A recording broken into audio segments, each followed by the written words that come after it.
एक घने पेड़ पर एक सुंदर तोता रहता था। उसके दो छोटे छोटे बच्चे थे जो देखने में बिल्कुल एक जैसे लगते थे। एक दिन जब मम्मा तोता खाना लेने गई, एक शिकारी धीरे से उस पेड़ पर चढ़ा और घोंसले से उसने दोनों बच्चों को उठा लिया। और जब उनको झोले में डाल रहा था, एक तोता तो उड़ गया, पर दूसरे को उसने झोले में डाल लिया और अपने घर ले गया। वहां से एक साधु महात्मा जा रहे थे। उन्होंने बड़े प्यार से उसे उठाया और अपने आश्रम ले।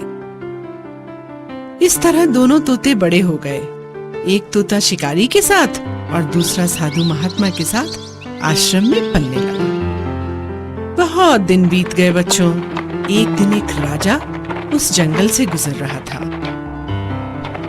उसे एक आवाज सुनाई दी, मालिक मालिक, आप तीर कमान उठाकर इस आदमी को तुरंत मार डालो। राजा ने अपनी गर्दन घुमाई और देखा, अरे यह तो तोता था। ये कैसी अजीब चिड़िया है, राजा ने सोचा और आगे बढ़ गया। साधु महात्मा की कुटिया में पहुंचकर वह पानी पीने अंदर गया। राजा ने अब दूसरे तोते के पिंजरे की ओर देखा। ये भी ऐसा ही तोता होगा जिससे मैं अभी मिलकर आ रहा हूँ।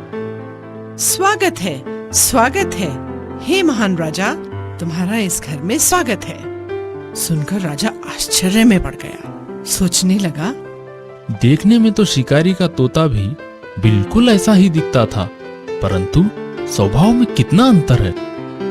राजा पिंजरे के पास गया और बोला, मैंने जंगल में एक तुम जैसा तोता देखा था, जो देखने में तो तुम्हारे ही जैसा था, पर स्वभाव में बड़ा कठोर था। क्या वह शिकारी के घर में रहता था? तोते ने पूछा। हाँ हाँ, वही था वो तोता। राजा ने तुरंत उत्तर दिया। तोते की आंखों में दुख के आंसू बह निकले और उसने राजा को बताया, वही तो मेरा बेचारा भाई है। हम दोनों एक ही घोंसले में रहते थे।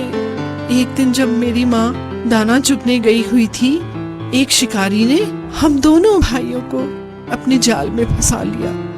मैं तो बचकर निकल गया और मेरा भाई उसी शिकारी के पंजे में फंस गया। मेरा बेचारा भाई शिकारी के साथ रहकर उसके जैसा ही क्रूर बन गया, पर मेरे मालिक बहुत अच्छे हैं, साधु प्रवृत्ति के हैं, इसलिए मैं ऐसा हूँ।